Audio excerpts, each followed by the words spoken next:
Welcome to the Coaching Edge podcast with your co-hosts, Dr. Steve Jeffs and Erwin de Grave.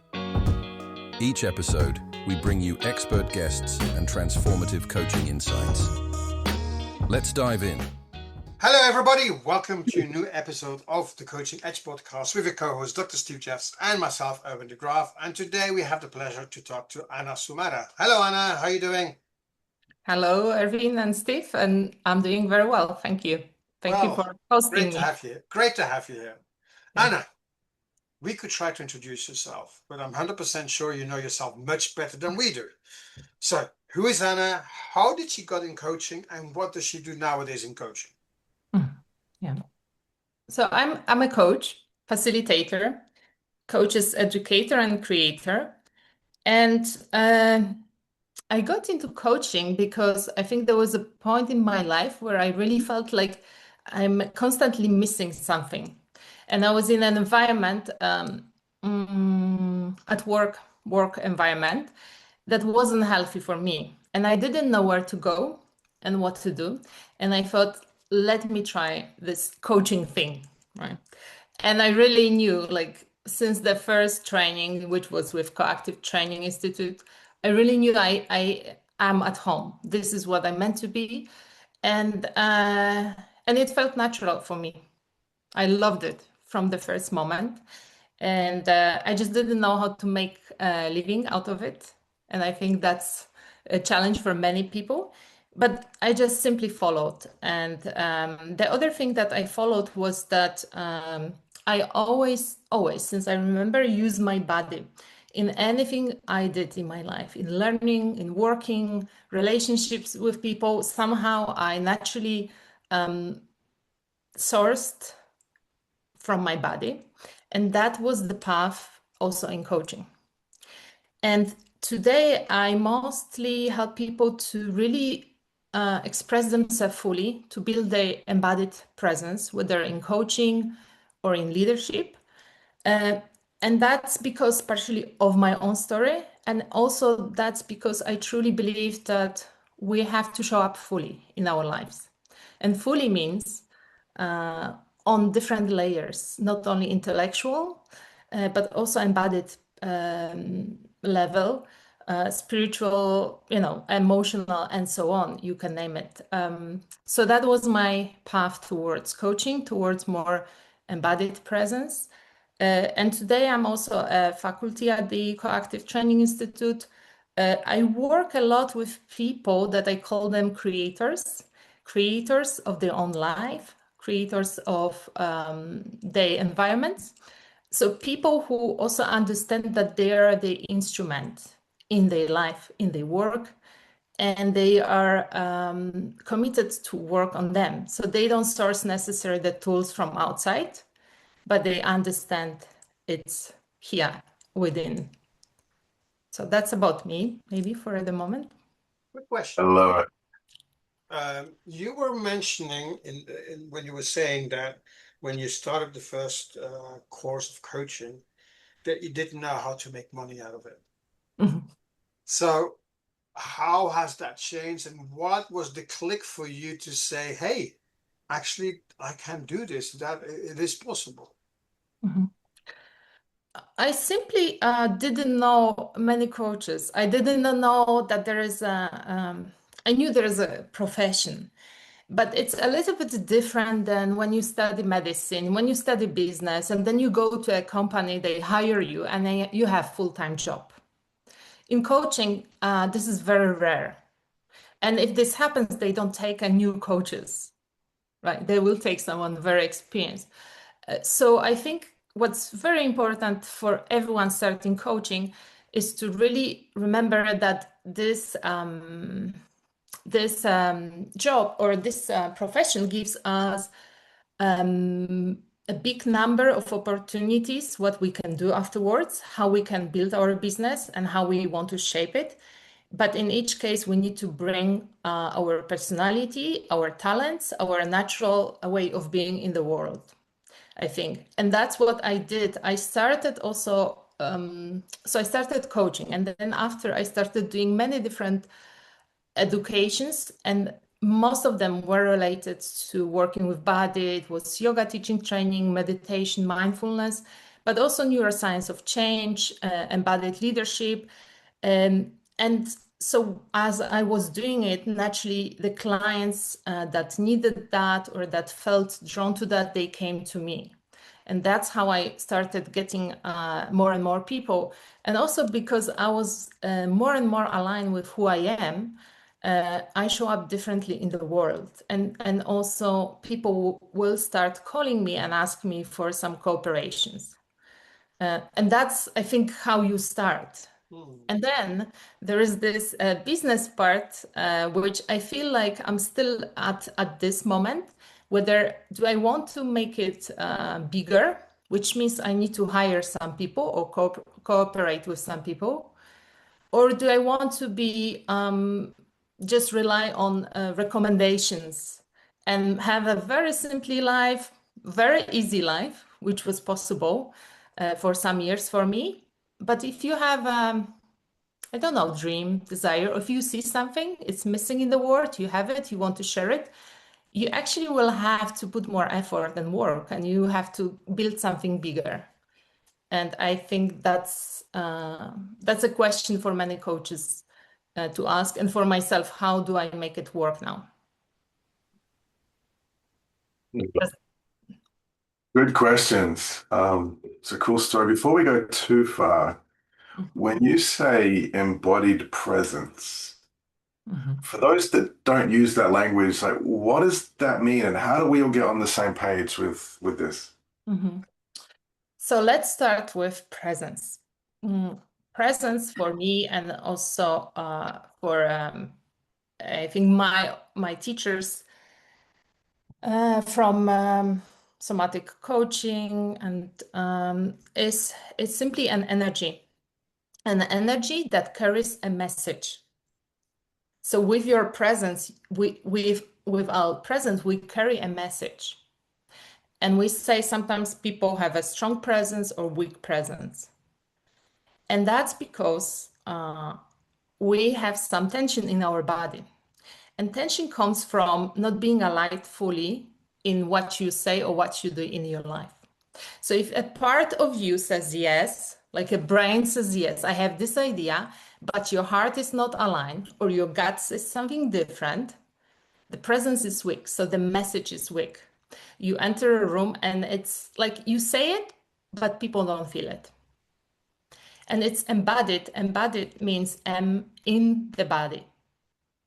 It's always connected to the body, like the energy, the flow of life energy is in the body, and we all have body, and our bodies are scanning each other all the time. Even now, when we talk, as we talk, your body is scanning mine, and the bodies are sending millions of information to our brains.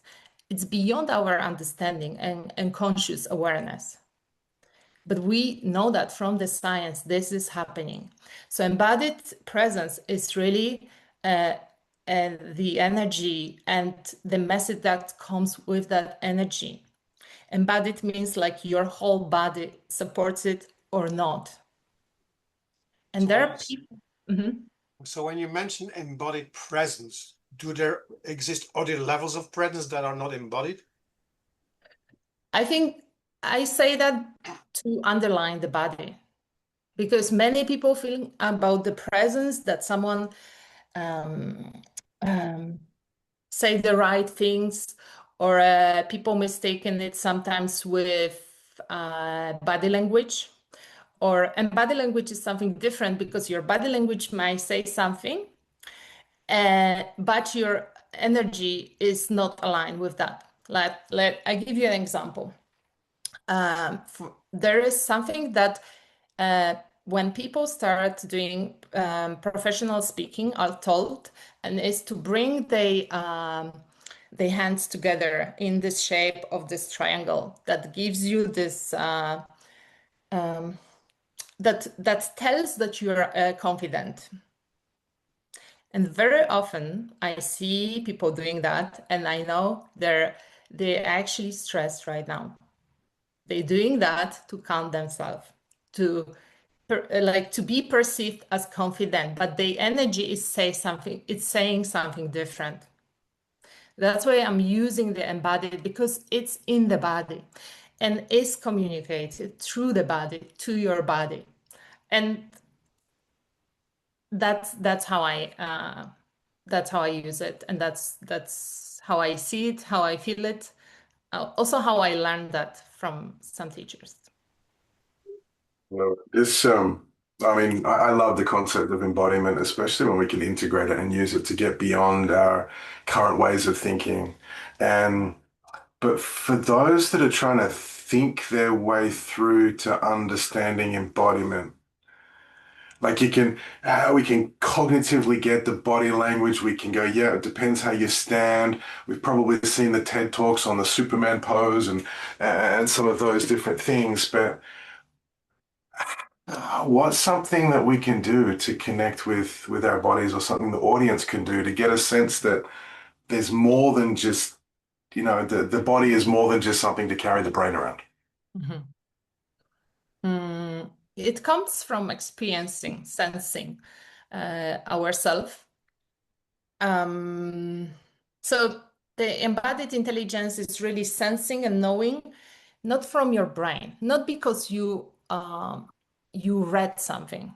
There is a knowing that comes, and you didn't read about this. No one told you, but suddenly, I'm sure every single person, even listening to us, and you have a moments like this, the intuition, for example, coming, and suddenly you realize something, and you didn't read that, right?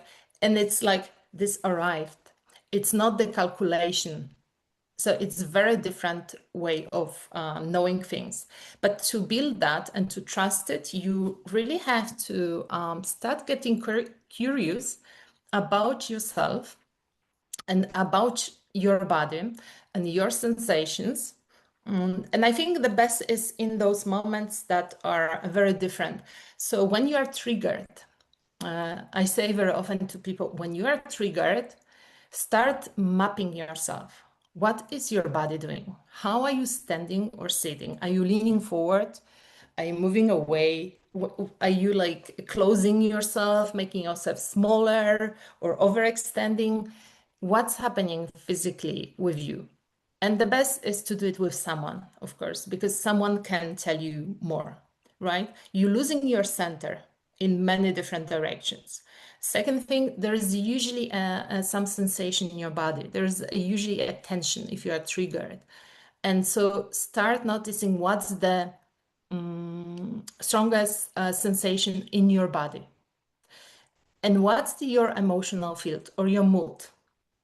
And if someone says it's bad or good, like bad, like what, right? Or have a color. You may be angry. Some people are not allowing themselves to say, I'm angry. So you feel bad, but bad like what? What would you do in this moment?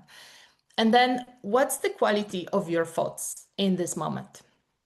So by meaning, how do you see the world right now? And how do you see yourself right now? So you have physical, emotional, and mental answers. So that's a pattern. And then start mapping yourself when everything is fine.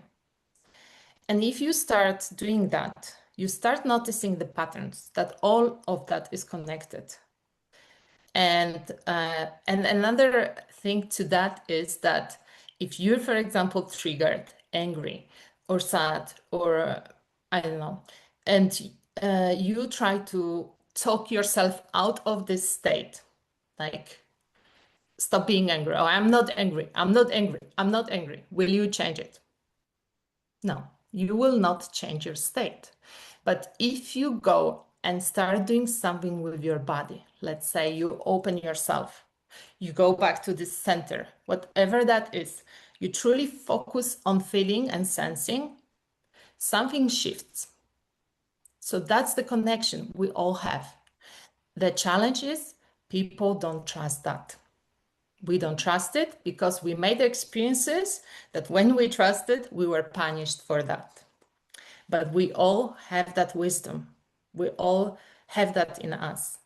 It's the fight between the brain the thinking, the thought, and the sensing what you say that it is. And then I think there's another level that's on top of that. I think that's from my point of view is the spiritual level, which is outside of the body that also influence around it.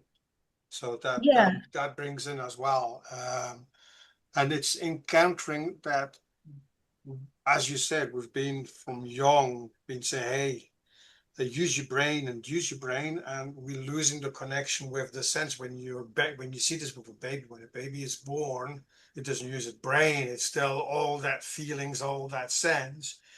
And I've seen this with my kids, like when a baby, it's like, oh, feeling, and then when they get a little bit older, their mind, and now they're like 13, and then it's a completely different thing. That's really the mind, and then they're protesting and so going on. But I believe what you're saying is that this encountering the right balance between your body, your sensing, your heart, and the spiritual, to find that right balance. And for everybody, that balance is different.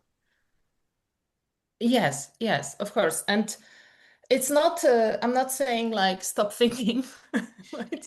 Like act out of your, whatever your body is telling you. It's actually not, but it's like, let's start using the full range of our intelligence. We are using just the cognitive one. And we are not using the embodied intelligence. The intelligence, it's really, this is an intelligence. When we are triggered, there is a vagus nerve going from our spine down, and it connects to all organs. It collects information. 80% of information goes up to the brain, not other way around. So the information, more information goes up to our brain, and our brain is informed whether whatever is happening right now is safe or not.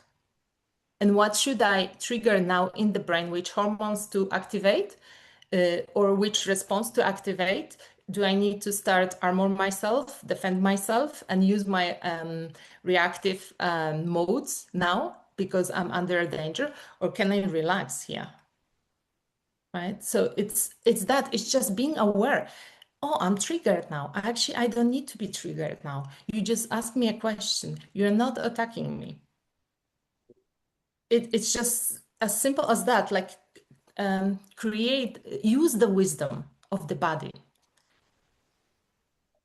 One of the big topics I work with when working with leaders at all levels is awareness. There's a lot of situational awareness, and there's great value in noticing what's going on around and outside us. Self-awareness, and you gave a really great example of building awareness, both in moments of stress, triggering and reactivity, but also in moments of normalcy, when we're kind of fine, I think, as you put it. And then, of course, peak experiences. To be able to learn from all of these. And what struck me as a really great tip for all of us is the curiosity question of, well, what's happening in my body at the moment? And that's a really great, for many of us, it's almost a great intellectual awareness question, because we get to think, but it engages the prefrontal cortex. It kind of has us look beyond judgment. We don't have to know. It doesn't need to make sense, but we start to look. As we start to look, we become aware. And as you said before, as we become more aware of our body, who we are, who we're being in this moment, we're connecting more with ourselves, and we can therefore start to align more with who we are. I think that's really cool. And for those, I mean, what strikes me as I'm listening here is things like boxing or kickboxing. Like the power of a punch doesn't come from the shoulder.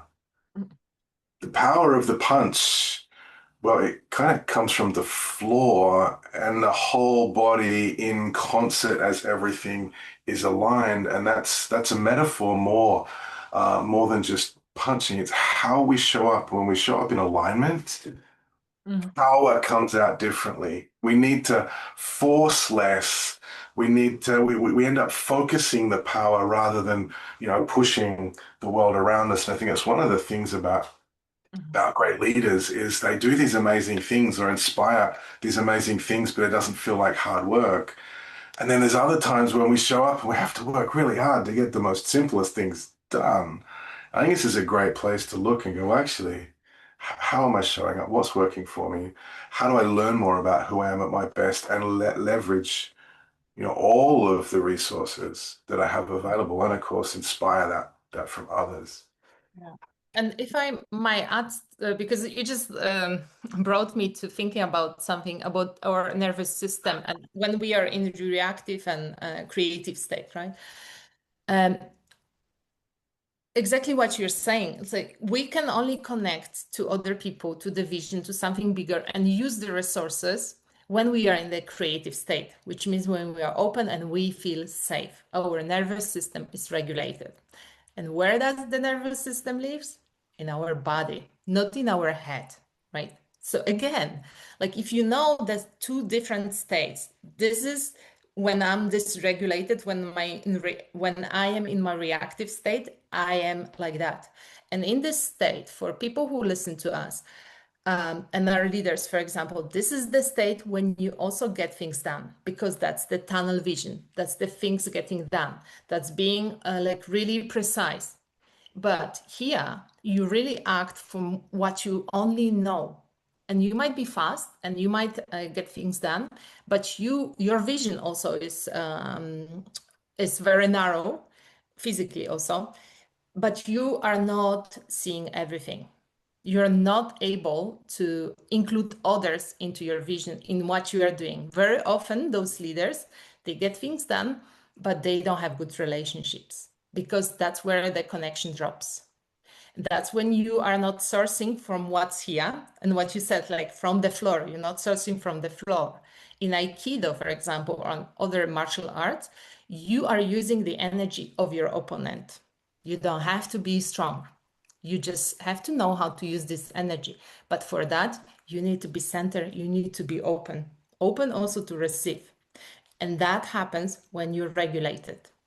And when you regulate it, you can connect to people, you include them in your vision naturally, and you have access to your creativity, to intuition, and to seeing what's behind, like beyond me, what's beyond me. You see that, and you can create from that. I believe as well, and that's what I've been experiencing, is to also protect yourself when you're in that state. Because you can be taken advantage of, because when you're going for your brain, you're going into your center, and you get in a certain state and flow that people do not, if people don't understand it or not, they can take advantage of it. And I think what I had to learn is to protect myself this, so to be able to go in there. Yes. So here's something about boundaries that I sometimes share, and people like, wow, I didn't think about this way. So my belief is that you cannot protect what's not yours, what you don't own really. And many people don't own their body. They disconnect it. So when you know, this is where I like, yourself on embodied level, which means you know your emotions, what's your emotions, what are not your emotions. You know, when someone enters this level, you can protect yourself. But when the boundaries are crossed, when you don't know that, because it's not yours, like you don't have access to that. And when you have access to your center, you know how close someone is coming. Again, it's physical for me. Even though it's in relationship, and even though it's in a meeting with someone, we just talk. It's not, like even now when we sit in front of a computer, I will know if I'm connected to myself, to who I am, to my values, to my center. I will know if you start crossing my boundaries. But if I don't have that sense, I will let you cross my boundaries, and I will cross your boundaries, right? It's knowing your boundaries. So that what you're basically saying is you need to define what your boundaries are. Yes, but this is also physical, actually. This is the dimension of the width in us. So, and I just opened my arms to show you that there are people who are like narrow in their shoulders. Like they don't take so much space, right? They just like making themselves small. Oh, I'm sorry that I exist, and can I just say something? So they don't take a space because that's too much. They don't sense themselves. That's the boundary also. So everyone can squeeze them. There are the people that you can cross the boundaries easily. There are people who they're the men, especially if you go to the gym, you see some of the ones that have a lot of muscles here in the shoulders and arms. And they're also not centered. They going like that. They want to show to the world, don't come close to me. That's how they express the boundaries, but they're not centered. And that's again, for me, it's very physical. It also it's all connected, but it will show up in your body. When you say physical, Mm-hmm. because I do have a certain challenge with physical, because for me, Mm-hmm. it's more energetic. Mm-hmm. So it's more the feeling of energy that even someone could be on the other side of the world and know, and that energy that can be also boundary, which is actually not physical. Mm-hmm.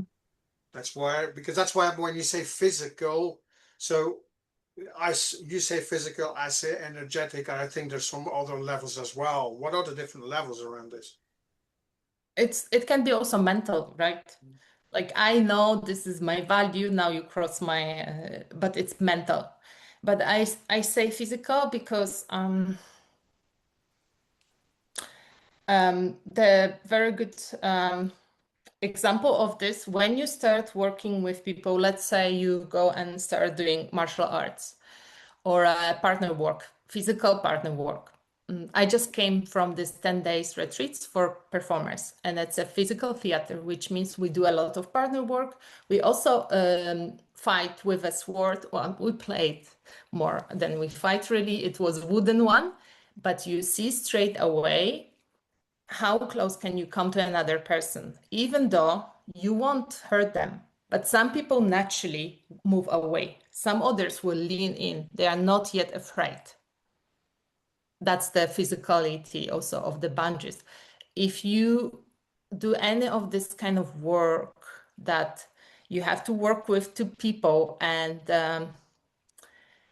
you have to lift yourself or fight or play with each other, your body will reveal your what's in you. Your body will naturally show you, are you connected? Are you afraid? Are you the one that fights against? Are you the one that runs away in the moments of stress? Without, you can have a concept, but your body will show it. And what your body shows, that's what happens in the moments of stress, really, in your life. So that's why I say physical.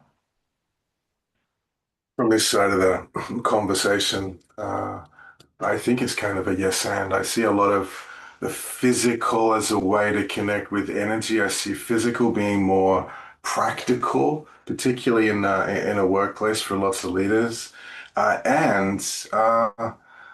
We can move our hands in certain ways, and it's not about pushing people away, but I think, Erwin, to your point, it's about connecting and aligning with ourselves, because when we are connected and aligned, there is a different energy that is projected, that is received. There's a different message that gets sent.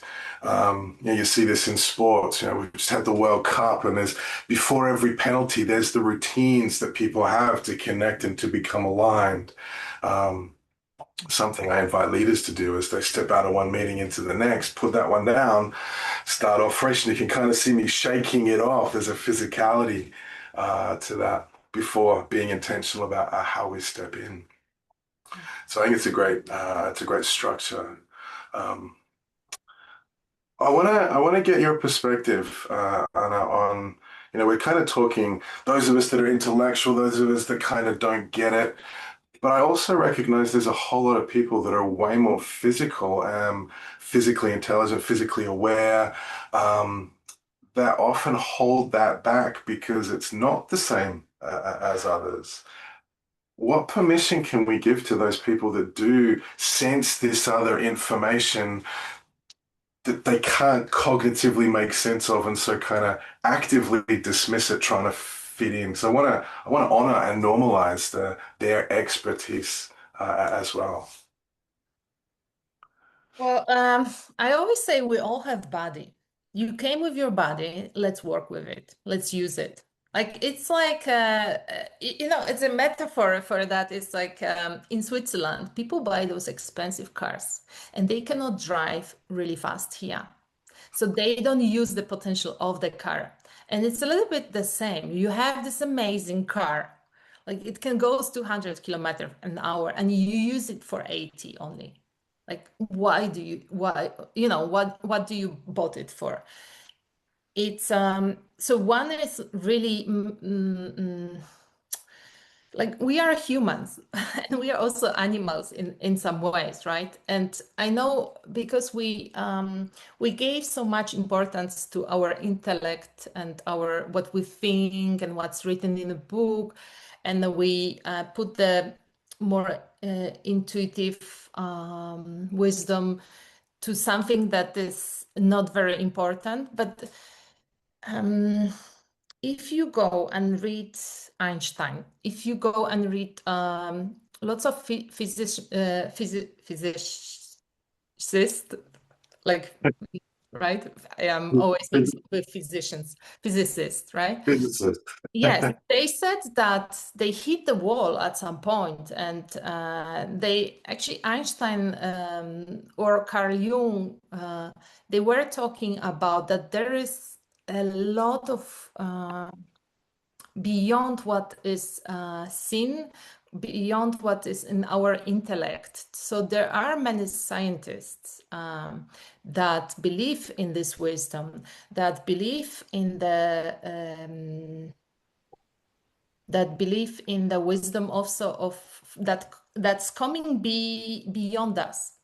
Many people that were called geniuses, they said, I didn't discover that. It came to me. They just downloaded something, the biggest ideas, Tesla or Einstein and so on. They don't claim that they came to those big revelations by themselves or by reading a book and then making conclusion, because they came to something that was not yet present. So there is this kind of wisdom. It has always been. And how to normalize it? I think it's important maybe to find some sources of that and just put it, if you work with people, if you work with leaders in organization or with your clients in coaching, just give them a little bit a snapshot of that this is not something I just made up. It's also been in this world and in the science for many, many years. So people feel enough satisfied that they can open up to start maybe seeing how we can approach our life differently. And I think it's crucial nowadays, because nowadays leaders cannot rely on books anymore. I mean, and also the other thing that I say to people, if it would be about knowledge, we have access to the knowledge like never before. Most of the knowledge is even free or very cheap. The knowledge is very cheap nowadays. But still, we cannot change somehow. It's not like the world became a better place. Maybe it did, but in some ways it didn't. Absolutely. I think there's a real invitation back to humanity, which of course is a big theme with AI and what is our role and what's going on and how does all of this fit. A couple of things that I've seen work for people. One is to recognize just because others don't see what you see doesn't mean that what you see is real, is not real. And then, what strikes me is movement itself. Permission to walk around. I know people that think and work better when they're walking around on a call, and they take client calls as they're walking. Permission to engage. There's concepts of movement-based meditation. You don't just have to sit there and restrict. Zen Buddhism, while you're doing the dishes, while you're doing those mundane tasks. It also strikes me that, if I go to get cash out of a cash machine, I don't remember the pin. My fingers know it. And I think that's a really cool example of different layers of knowledge And so for us as leaders, as we lead and manage ourselves, as we lead and manage and inspire those around us, what works? How do we shift things up? How do we explore? How do we kind of examine and find some different ways to bring what we're doing to life? Because that to me is the essence of what we're speaking to. How do we bring more aliveness into how we're showing up for ourselves and others? Out of curiosity, what is it that inspires you most about this work? Um, I love the aliveness, actually, part of that. Because I believe, like, if you want to be a master at what you do in coaching, leadership development and coaching, you have to bring the full of yourself. You cannot, like in other profession, you cannot hide some part of yourself. You actually have to bring it all. So there is a constant work on ourselves and development and maintenance, some state of being. And I just simply love how each person is a different story. And sometimes you think you know, but you don't. And sometimes you do know, you don't know from where. But it's like it's you think it will be this way, and it's totally different. And how quickly things can turn around in our life and in our client's life. That sometimes things that felt like a life of death, a threat, suddenly they just like realize, no, actually I can do it this way, or I don't need to protect this part of me anymore, or whatever that is. But it's the change, the unexpected, the aliveness that comes to me when I work with people, and that's when people are connected with fully themselves, who they are, all parts. This aliveness, this is incredible for me. It's fantastic. And as you look forwards, coaching is shifting, the world is shifting, leadership is shifting. When you look forwards, what are you seeing emerging in this space? I think we might be dividing into different ways of working with clients. One is, of course, because AI entered the room, and also it entered coaching space. And there are tools and applications that are coaching people and so on. And so this means maybe more people will have an access to coaching. The question is, which kind of coaching is that, and what do we believe coaching is? From the other hand, I see, because it's, there's not another person in the room. There is not another body. Even if it's virtual, still there is no one to co-regulate. There is no other nervous system. And that makes a difference. And there is another kind of path that is opening, and I see it also because I'm interested in that, is that exactly people wanted to be more also in person and working with a real human being, because we bring this nervous system, and we also bring something that is unpredictable, that is not the algorithm. And this unpredictability, I think it's what makes the difference. And that's this, and that comes also from trauma healing and therapy. If you are in the presence of a person that is empathic and hold you in the space while you are maybe revisiting some difficult moments of your life, you can heal. You cannot do it with AI. And we know in coaching it also happens. Coaching is not only what do you want to do, what's your goals. That's just the coaching for performance that will go with AI. But for coaching, for aliveness, for real transformation, requires something different. And I strongly believe it requires the other person. Kind of need some aliveness. I think that's a really simple but profound statement. For coaching with aliveness, for aliveness, it needs aliveness. AI is not alive. that nervous system component, that unpredictability, that sense of compassion. There is something unspoken, unspeakable beyond words. There is something about reconnecting with who we are. As you said, we all came with the body. We came with these resources. Let's integrate them in service of where we're going, the conversations we're having, and the people that we're serving. I think that's a great reminder that for me, especially, we spend our time, we've got a screen, we've got a chair, we kind of sit here, we've got this performative thing. Maybe there's some movements within the camera as we kind of fit ourselves into a little bit of a box. This, at best, is only a tiny fraction of what becomes possible. And how do we get beyond those boxes that we've put ourselves in? How do we do that with curiosity? How do we help others to do the same? Fascinating. Anna, I'm mindful of time and I'd love to connect more as we go forwards. But for right now, for those that are inspired or intrigued, how can people connect with you?